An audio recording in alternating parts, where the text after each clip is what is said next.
요나는 니느웨로 가서 심판을 선포하라는 하나님이 주신 사명을 받고 하나님의 얼굴을 피해서 도망을 치고 있습니다. 그런데 하나님께서 그런 요나를 그냥 내버려 두시지 않으시죠. 하나님께서 바람을 바다에 던지심에 엄청난 폭풍이 일어나게 하십니다. 그래서 요나가 탄 배가 깨지게 되는데 성경에는 그 깨짐을 어떻게 기록하고 있었죠? 거의 깨지게 된지라라고 기록하고 있었습니다. 여러분, 우리가 받을 수 있는 최고의 형벌은 부서지거나 깨지는 것이 아니라고 했습니다. 우리의 삶이 깨져서 아프고 흔들리고 혼란스러울 때가 있지만 하나님 안에서의 그 깨짐, 그 부서짐이 우리 인생의 소망이 되는 순간들이 반드시 있다라고 했습니다. 하나님은 그 배를 흔드셔서 그리고 그 배의 선장을 통해서 선원들을 통해서 제비뽑기를 통해서 요나를 깨우십니다. 결국 요나는 많은 사람들 앞에서 하나님께서는 하늘과 땅의 유일한 신이시며 자신은 그 하나님을 경외하는 하나님의 사람인데 자기가 지금 하나님께 불순종하여 피하는 중이다라고 다 토로해 버립니다.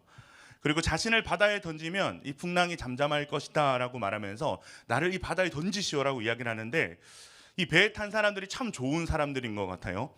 요나를 던지지 않고 끝까지 어떻게든 요나를 좀 살려보려고 배를 육지에 대기 위해서 열심히 노를 짓는 모습을 볼 수 있습니다.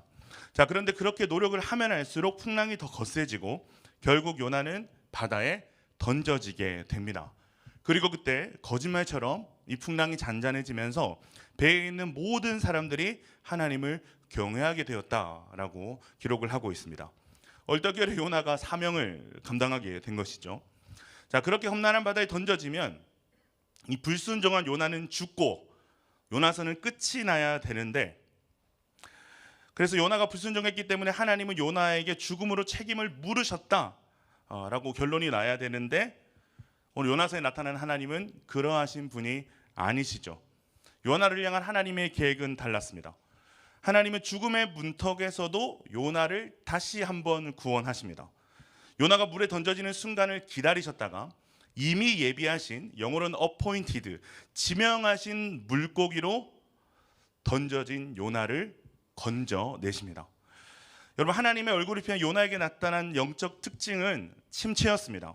이 성경의 기자는 의도적으로 내려가다라는 이 반복적인 표현을 사용해서 요나가 얼마나 깊은 영적 침체에 빠져들고 있는지를 강조했는데요.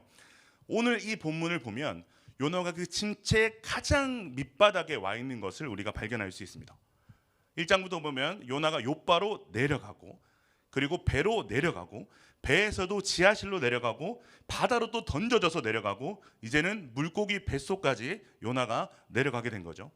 내려가서 이제는 더 이상 내려갈 수 없는 상황에까지 이르렀습니다. 우리가 이런 어떤 상황을 제로 포인트라고 이야기를 하죠. 완전히 더 이상 내려갈 수 없는 상태까지 내려간 상태, 지금 요나가 그러한 상황 가운데 있습니다. 6절 말씀을 한번 볼까요? 내가 산의 뿌리까지 내려갔사오며 땅이 그 빗장으로 나를 오래도록 막았사오나 나의 하나님 여호와여, 주께서 내 생명을 구덩이에서 건지셨나이다. 내가 산의 뿌리까지 내려갔사오며, 이것은 요나 스스로도 자신이 더 이상 내려갈 곳이 없다라는 고백입니다. 이제는 하나님을 피해서 더 이상 도망갈 곳이 없습니다라는 고백인 거죠. 자, 그런데 완전히 바닥 중에 바닥에 선 그에게 보이는 것이 있어요. 바닥에 내려가 보니까 땅이 그 빗장으로 나를 오랫도록 막았사오나라는 고백을 지금 요나가 하고 있는데, 요나가 눈을 들어보니까 사방이 다 막힌 거예요. 자신이 취할 수 있는 방법, 여기서 빠져나갈 수 있는 방법이 아무것도 없는 아주 막막한, 사방이 다 우겨쌈을 당한 상황까지 요나가 내려오게 된 거죠. 그래서 요나가 지금 자신의 상황을 뭐라고 표현하는가 하면 2절을 보면 이르되 내가 받는 고난으로 말미암아 여호와께 불러 아뢰었더니 주께서 내게 대답하셨고 내가 스올의 뱃속에서 부르짖었더니 주께서 내 음성을 들으셨나이다. 자, 요나가 어디서 부르짖었다라고 2절에 나와 있나요? 스올의 뱃속에서 부르짖었다라고 말하고 있습니다. 여러분, 스올은 음부 중의 음부입니다. 성경에서 스올이 사용될 때는 너무 캄캄해서 마치 죽음의 골짜기와 같은 곳을 지칭할 때 이 스올이라는 말을 사용합니다. 이제는 더 이상 추락할 수 없는 상태까지 온 거죠. 철저한 무기력과 무능력의 자리에 요나가 주저앉아 있는 것을 우리는 발견할 수가 있습니다. 이제 요나가 할 수 있는 건 딱 하나밖에 없어요. 죽기를 기다리는 것. 이대로 있다가 죽기를 기다리는 것. 그 요나가 할 수 있는 유일한 방법입니다. 자, 그런데 자세히 오늘 말씀을 살펴보면 죽는 것 말고 옵션이 하나 더 남아 있는 것을 우리는 발견할 수가 있습니다. 사방이 다 막히고 깜깜하지만 뚫려 있는 한 곳이 있습니다. 그곳이 어디입니까? 하늘로 구멍이 하나 뚫려 있습니다. 그리고 그 방향을 따라가다 보면 하나님께서 요나의 기도를 들으신다라는 것을 우리는 발견할 수가 있습니다. 자, 그렇다면 요나가 이 고난의 때에 이 제로 포인트에서 하늘을 향해서 무엇을 하고 있을까요? 첫 번째로 요나는 지금 하나님을 향해 기도하고 있습니다. 우리 1절 말씀 다시 한번 읽어볼까요? 1절입니다. 시작. 요나가 물고기 뱃속에서 그의 하나님 여호와께 기도하여. 여러분, 요나가 드디어 기도합니다. 여러분, 요나의 직업이 뭔지 아세요? 요나의 직업이 뭘까요? 선지자요. 선지자요. 너무 형편없는 모습이라서 우리가 요나가 선지자라는 걸 잊어버릴 때가 많은데 요나가 선지자예요. 자, 그런데 놀라운 사실이 뭡니까? 이제까지 그 파란만장한 순간들을 경험하면서 요나가 기도한 적이 있습니까? 없습니까? 기도한 적이 없어요. 단 한 번도 요나는 하나님 앞에 기도하지 않았습니다. 이제 2장 1절에 와서야 우리는 요나가 기도하는 모습을 처음 만나게 되는 거예요. 선지자인데 이제 와서 기도를 하는 거죠. 너무 이상한 상황이 아닐 수 없습니다. 여러분, 제가 혹시 어디선가 기도를 하는데 우리 배목님 드디어 기도하시네, 이러면 이상한 거 아니겠어요? 그죠? 네. 어쨌든 요나가 드디어 기도를 하는 거예요. 자, 그런데 이 기도가 그냥 기도가 아닙니다. 우리 2절 말씀 같이 한번 읽어볼까요? 2절입니다. 시작. 이르되 내가 받는 고난을 말미암아 여호와께 불러 아뢰었더니 주께서 내게 대답하셨고 내가 스올의 뱃속에서 부르짖었더니 주께서 내 음성을 들으셨나이다.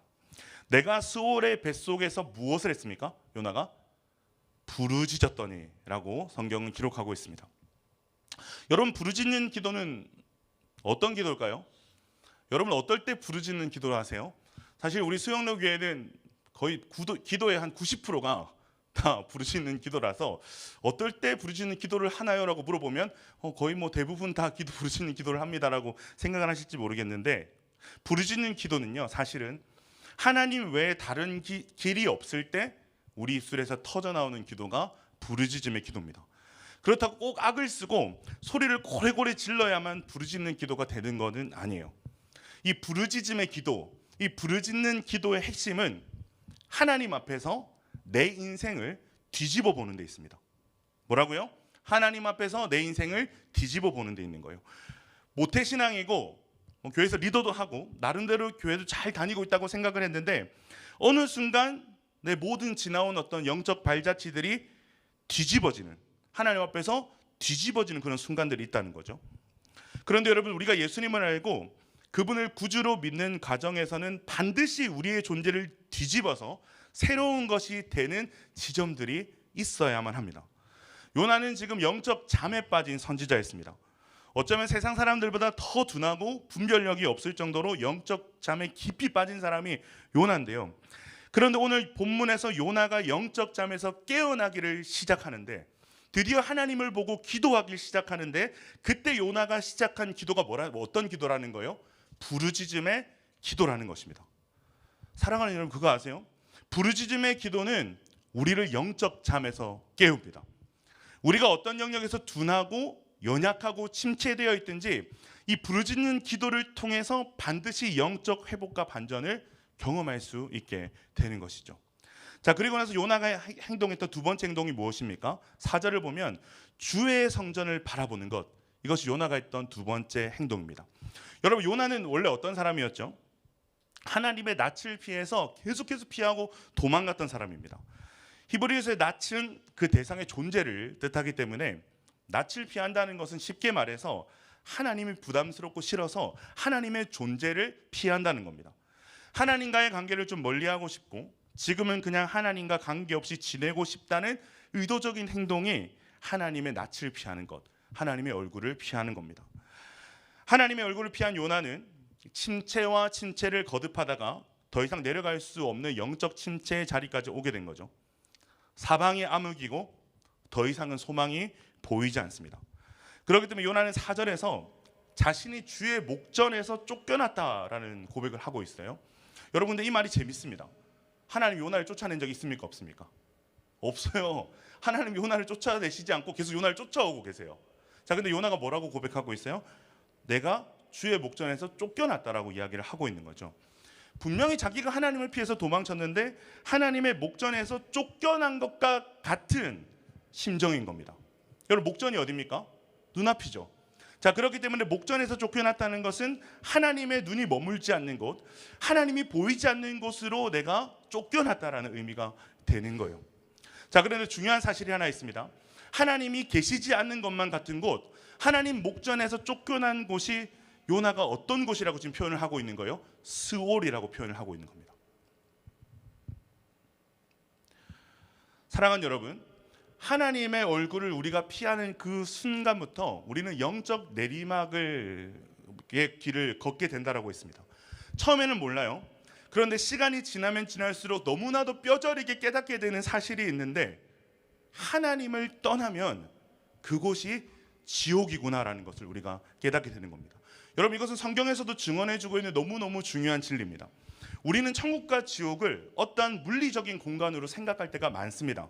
그런데 성경이 말하는 천국과 지옥은 어떤 물리적인 공간이라기보다는 하나님과의 관계에 근거하고 있습니다.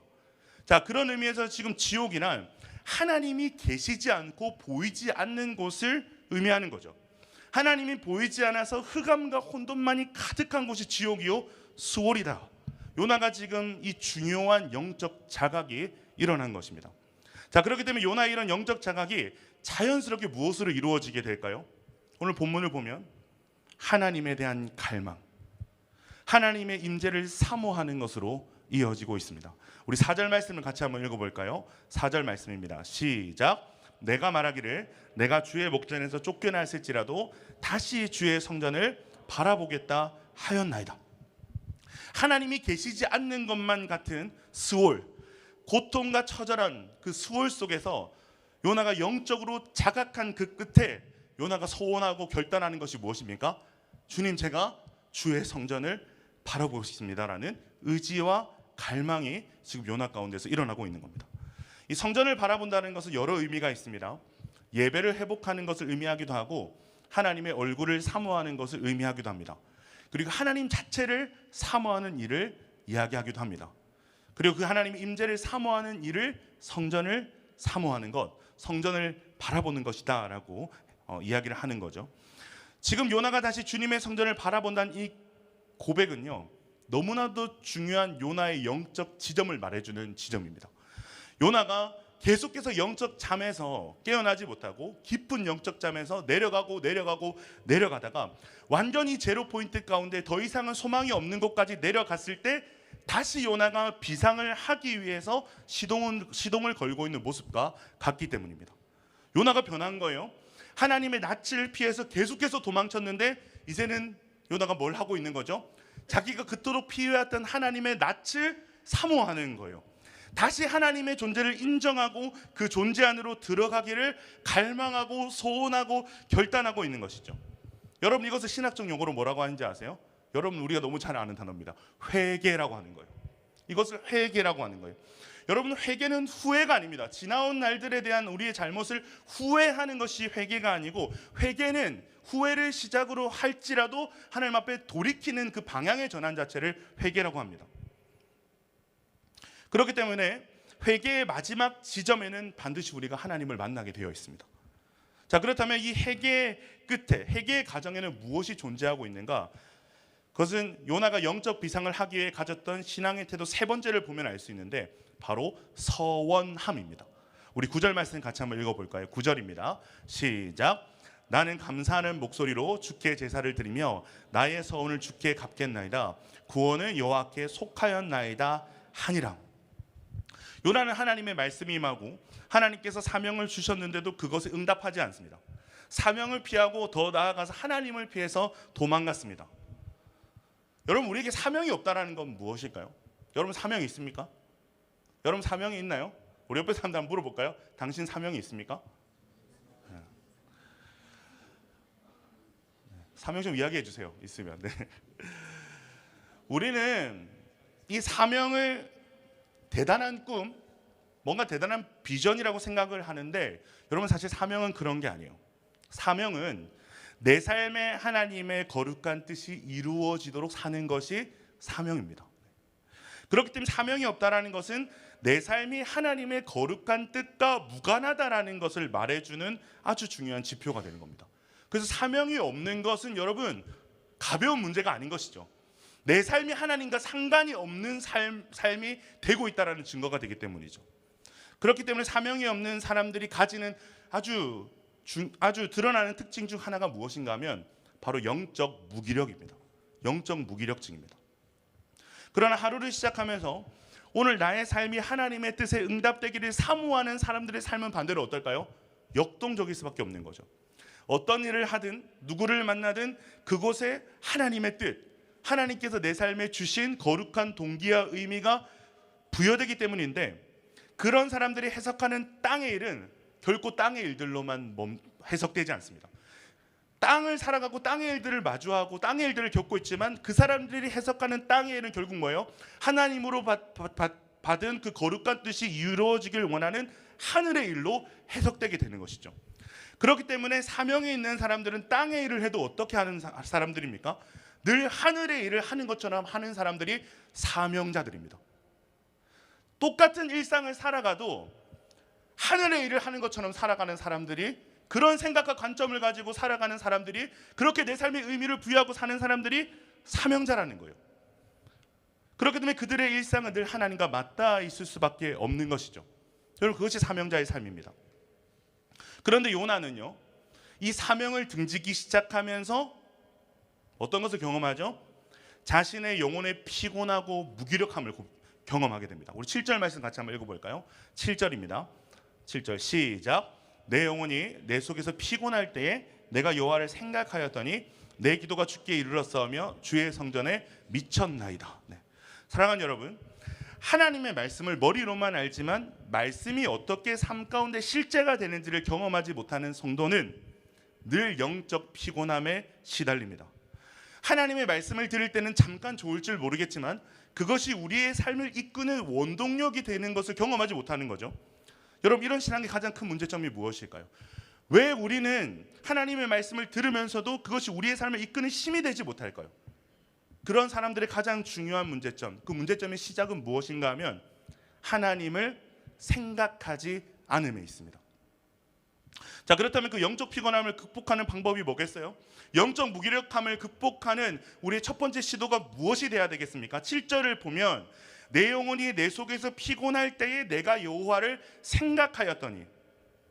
사랑하는 여러분, 하나님을 생각하지 않고 살아가는 삶은요, 늘 피곤하고 무기력할 수밖에 없습니다. 여러분 삶을 한번 돌아보실까요? 내가 늘 하나님을 생각하고 내가 하는 모든 일들에 하나님의 뜻을 구하고 하늘의 의미를 부여하고 내가 살아가는 모든 곳에서 하나님을 생각함으로 하나님의 뜻을 부여하는 거예요. 여러분, 그때 어떤 일이 일어납니까?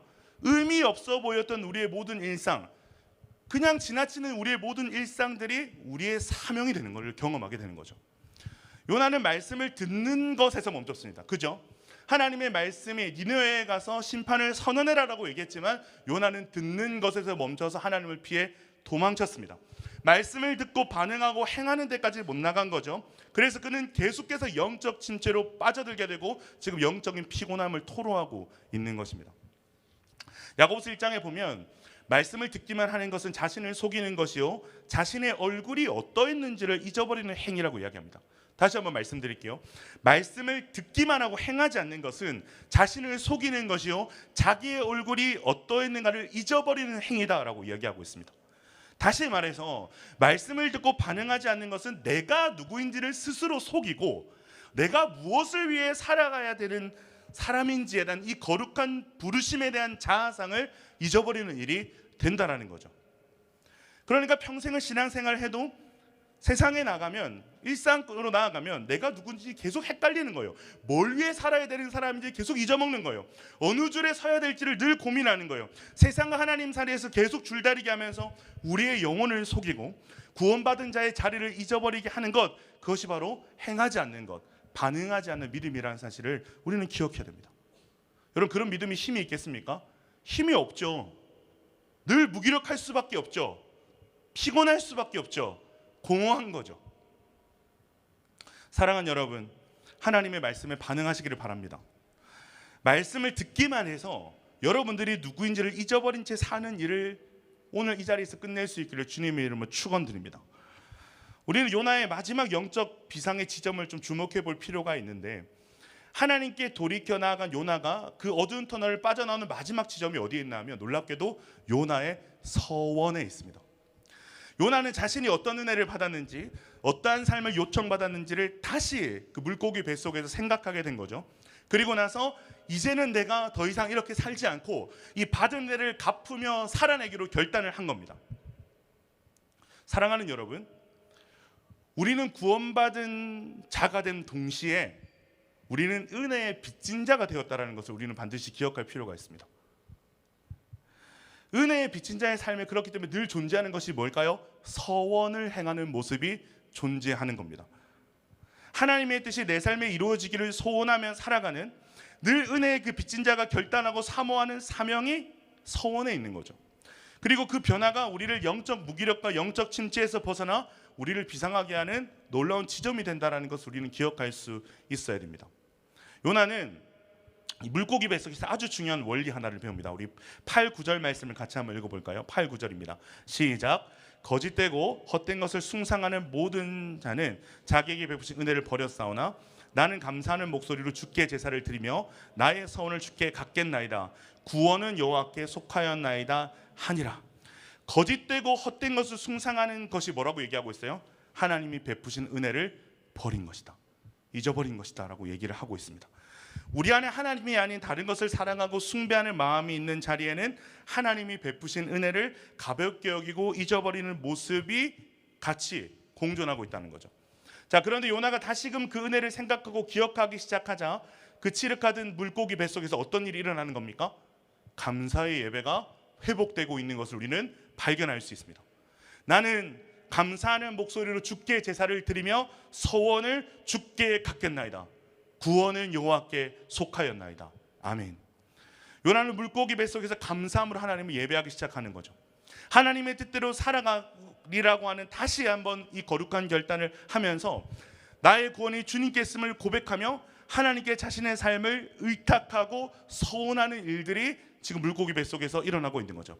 자, 그러자 어떤 일이 일어나죠? 10절입니다. 10절 같이 읽습니다. 시작. 여호와께서 그 물고기에게 말씀하시매 요나를 육지에 토하니라.